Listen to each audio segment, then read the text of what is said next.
The May sun beat down on the Stanford University graduation ceremony as 23,000 people filled the stadium. I sat in the sea of red caps and gowns, my computer science PhD finally complete after 6 grueling years. Around me, my classmates were taking selfies and texting family members, their faces glowing with excitement and relief. I checked my phone and saw 3 missed calls from my parents, but no congratulatory messages. Instead, there was a single text from Dad that made my stomach drop. "Your mother and I have discussed it. After today, don't expect any help from us. You're 28 years old and it's time you learn to stand on your own 2 feet. We're cutting off all financial support effective immediately." I stared at the message, feeling a familiar mix of hurt and frustration.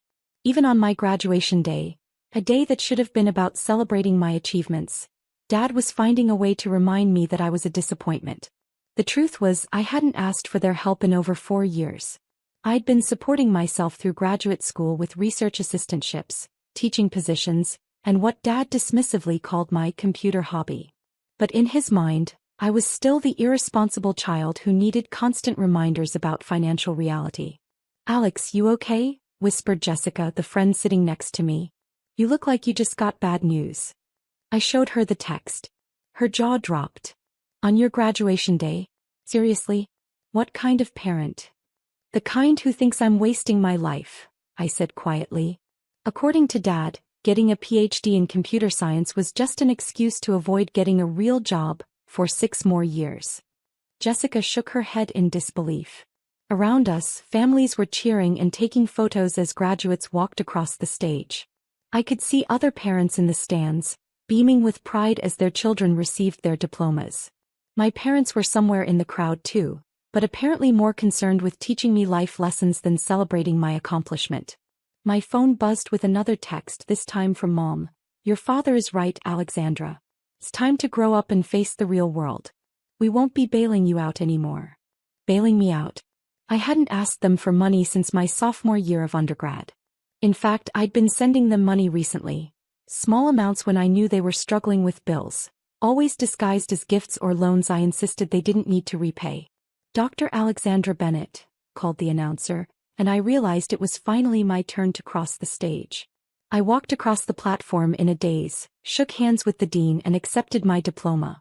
The PhD I'd worked 60-hour weeks to earn, the research that had already been cited in dozens of academic papers, the algorithms I'd developed that were being used by major tech companies, all of it suddenly felt diminished by my parents' message. As I walked back to my seat, my phone rang. The caller ID showed David Chin, CFO, and I almost declined the call. David was my chief financial officer at Spectrum Analytics, the company I'd founded in my 2nd year of grad school. He knew I was at graduation and wouldn't call unless it was urgent. "David, I'm literally at my graduation ceremony," I whispered as I answered. "Alex, I'm sorry to interrupt, but I have news that couldn't wait." His voice was practically vibrating with excitement. "The IPO launched 15 minutes ago." My heart started pounding. We'd been preparing for this initial public offering for 8 months, but the final approval had come through just last week. I'd been so focused on finishing my dissertation that I'd almost forgotten today was the launch date. "And?" I asked, though I could tell from his tone it was good news. "Alex, we priced at $28 per share, which was already above our target range. But the market response..." He paused for dramatic effect. "We opened at $47 and we're currently trading at $52. The company is valued at $6.2 billion. The words hit me like a physical blow. $6.2 billion. I owned 73% of Spectrum Analytics, which meant, Alex, are you there? He just became a billionaire. A multi-billionaire. I was so shocked that I forgot to lower my voice. Are you serious? $6.2 billion. Several graduates around me turned to stare. Jessica's eyes went wide. Dead serious. The Wall Street Journal is calling it the most successful tech IPO in 5 years. CNBC wants an interview this afternoon. Bloomberg is running a feature on you as the youngest female billionaire in tech. Alex, you did it. I was trying to process this information when I noticed that more people around me were listening. The words billion and IPO had a way of cutting through graduation ceremony chatter. David, I'm surrounded by people. Can we talk about this later? Of course, but Alex, there's one more thing. Goldman Sachs is predicting the stock will hit $65 by the end of the week. If they're right, we're looking at a $7.8 billion valuation. My hands were shaking as I hung up the phone. Jessica grabbed my arm. Did he just say billion? With a B. I nodded, still in shock. Around us, other graduates were staring and whispering. The news was spreading through our section like wildfire. That's when I saw my parents making their way down the stadium steps toward the graduate seating area. Mom was clutching her purse tightly, her face set in the stern expression she wore when she was about to deliver a lecture. Dad was checking his phone, probably preparing to send another message about my need to become financially responsible. They reached the edge of the graduate section just as my phone rang again. This time it was Maria Santos, our head of public relations. Alex, congratulations. The IPO is already making headlines. I have interview requests from every major business publication. The Today Show wants you on tomorrow morning, and Fortune is fast-tracking a cover story. I could see my parents getting closer, pushing through the crowd of families and graduates. They clearly had more to say about my financial irresponsibility. Maria, I'm still at graduation. I know, and I'm sorry to call, but this is huge. Spectrum Analytics is being called the next Google. Your facial recognition software is going to revolutionize everything from security to social media. The Pentagon contract alone is worth $400 million. My parents were now close enough to hear if I spoke at normal volume. Part of me wanted to hang up and avoid the confrontation. But another part of me, the part that had been dismissed and criticized for years, decided it was time they heard the truth. Maria, can you repeat that? I want to make sure I heard the numbers correctly. Of course. Spectrum Analytics went public this morning at a $6.2 billion valuation. Your 73% stake makes you worth approximately $4.5 billion. The Pentagon contract is worth $400 million. Microsoft just licensed your technology for $200 million, and we have deals pending with Apple, Amazon, and Facebook. I put the call on speaker. The facial recognition algorithms you developed are being called a breakthrough in artificial intelligence. MIT is offering you a full professorship, and the National Science Foundation wants to fund your next research project with a $50 million grant. The graduates around me had gone completely silent. Even the families nearby had stopped talking to listen to this surreal phone conversation happening in the middle of a graduation ceremony. My parents reached my row just as Maria continued. Alex, you're about to be one of the most famous entrepreneurs in America. The story is already trending on social media. Stanford PhD student becomes billionaire on graduation day, is the top headline on every business website. Dad's face had gone completely white. The phone he'd been holding slipped from his hand and clattered onto the concrete steps. Also, Maria added, I should mention that the university is already planning to name the new computer science building after you. The $100 million donation you committed will fund scholarships for underprivileged students for the next 50 years. Mom made a small choking sound. Maria, thank you for the update. Let's schedule a proper meeting for tomorrow to discuss the media strategy. Absolutely. And Alex, congratulations. You've built something incredible. I hung up and looked at my parents who were standing frozen in the aisle like statues. Dad's mouth was hanging open, and Mom was clutching her purse so tightly her knuckles had turned white. Hi, Mom. Hi, Dad, I said quietly. I got your text about not expecting help anymore. The graduation ceremony was continuing around us, but our little section had become its own bubble of shocked silence. Other families were staring openly now, realizing they were witnessing some kind of family drama involving a billionaire. Alexandra, Dad finally managed to say, his voice barely above a whisper. What just happened? I became a billionaire, I said simply. The company I founded went public this morning. Spectrum Analytics develops artificial intelligence for facial recognition, security systems, and social media platforms. But you're a student, Mom said weakly. You don't have a company. You're getting your PhD in computer science. I have both. I founded Spectrum Analytics during my second year of graduate school. We started with a $50,000 grant and grew from there. The technology one developed for my dissertation became the foundation for our core products. Jessica leaned over. Alex, you never told us you owned a company. I don't really talk about it. I preferred to focus on my research and let the business team handle operations. But we've been growing steadily for 4 years. We have offices in Silicon Valley, Austin, and Boston with about 300 employees. Dad sat down heavily on the concrete steps, his face pale. 300 employees? As of last month, yes. We've been hiring aggressively to keep up with demand. The AI revolution is happening faster than anyone expected, and our algorithms are considered industry-leading. I pulled out my phone and showed them the Spectrum Analytics website, which now featured a prominent banner announcing the IPO success. The Pentagon contract Maria mentioned is for next-generation security systems. The Microsoft deal is integrating our technology into their cloud services. And the university partnerships will fund research labs at Stanford, MIT, and Carnegie Mellon. Mom finally found her voice. Alexandra, if you have all this money, all this success, why didn't you tell us? Why let us think you were struggling financially? The question I'd been dreading. I looked at these two people who had raised me, supported me through undergrad, and then spent the last 6 years making me feel like a failure for pursuing graduate school. Because every time I tried to tell you about my work, you dismissed it as a waste of time, I said gently. Remember when I tried to explain machine learning algorithms at Christmas dinner 2 years ago? Dad told me to stop talking nonsense and focus on finding a husband. Dad winced.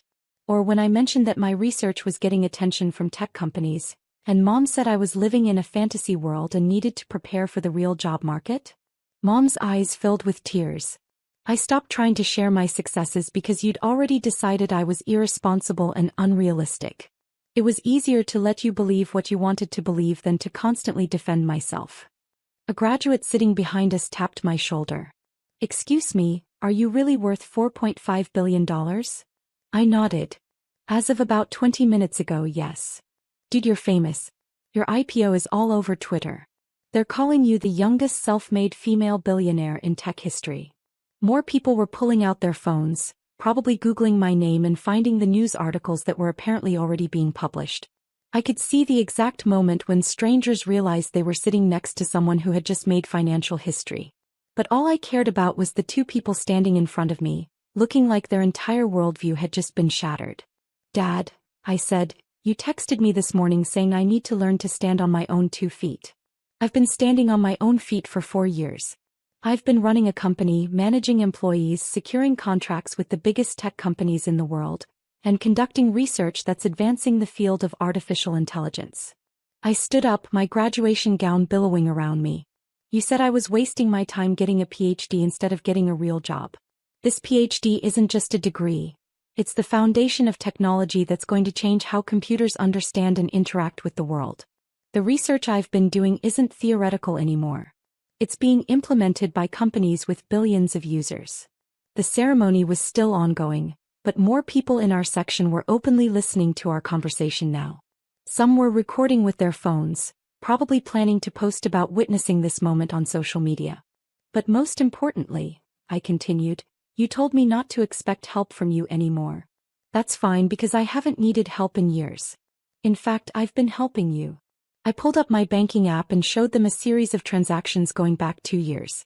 The mysterious gift card that paid for Mom's car repairs last year? That was me. The scholarship that covered cousin Emma's college tuition? That was the Spectrum Analytics Educational Foundation, which I personally fund. The anonymous donation that saved Dad's bowling league when they couldn't afford new equipment? Also me. Dad stared at the phone screen, his face cycling through emotions I couldn't identify. I've been taking care of this family quietly for years, I said. Not because you asked me to, but because I love you. Because despite your constant criticism of my choices, you're still my parents. Mom was crying openly now. Alexandra, we didn't know. We thought you were struggling. We thought we were helping by pushing you to be more realistic. I understand why you were worried. But you never asked about my actual situation. You assumed I was failing because my path didn't look like what you expected success to look like. A reporter had somehow gotten into the graduate section and was making her way toward us with a camera crew. I realized this conversation was about to become very public very quickly. Mom, Dad, we need to finish this conversation somewhere private. I think we're about to be surrounded by media. Dad looked around and seemed to notice for the first time that we had attracted a considerable amount of attention. Graduates and families were openly staring, phones were out recording, and there was definitely a news crew approaching. Alexandra, he said quietly, I owe you an apology. We owe you an apology. We've been so wrong about everything. We can talk about it later. Right now, I need to get out of here before this becomes a circus. But it was too late.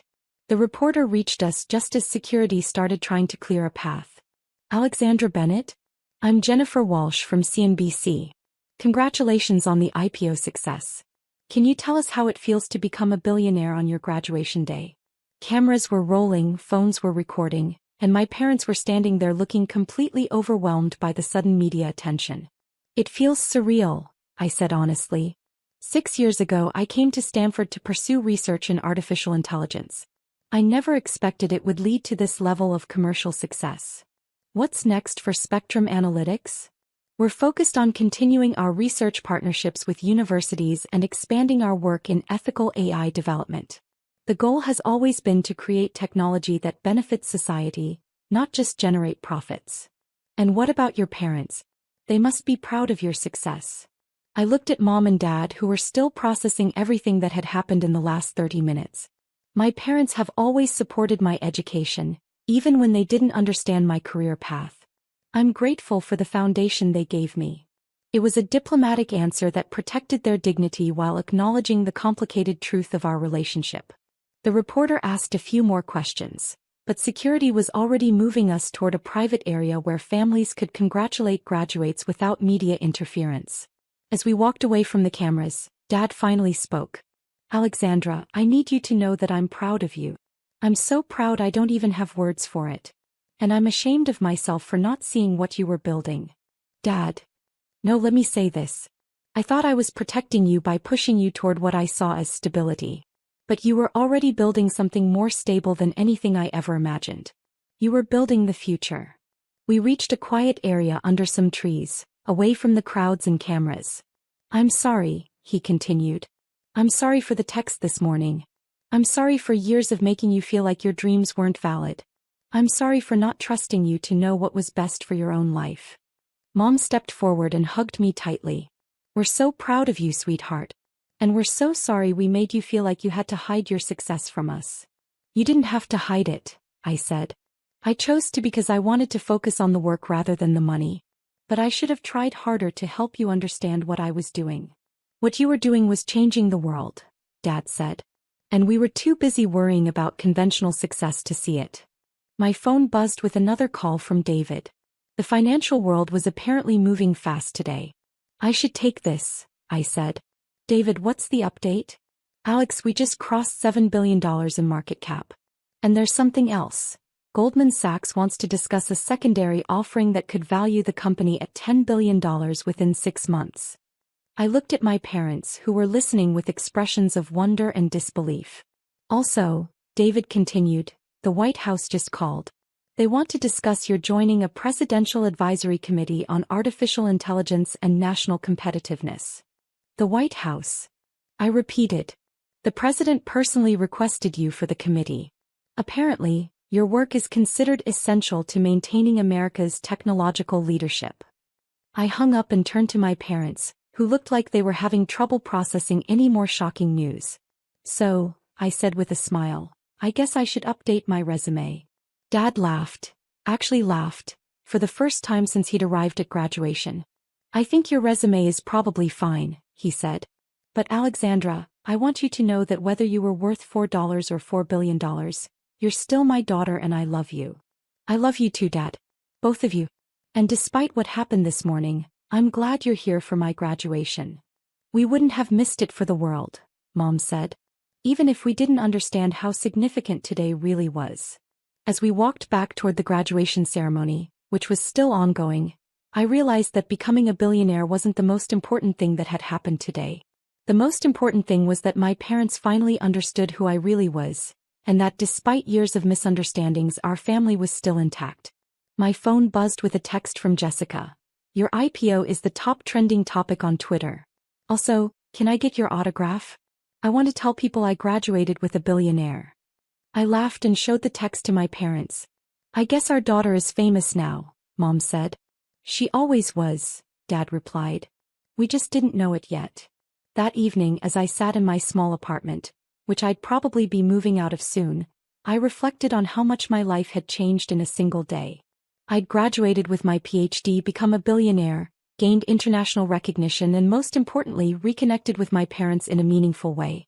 My phone had been buzzing constantly with interview requests, congratulations from colleagues, and investment opportunities. But the message that meant the most was a simple text from Dad. "Proud of you, kiddo. Always have been, even when I was too stubborn to show it." Tomorrow I would start navigating life as a public figure and billionaire entrepreneur. But tonight I was just Alexandra, a daughter who had finally proven to her parents that her dreams were worth pursuing, even when they didn't understand them.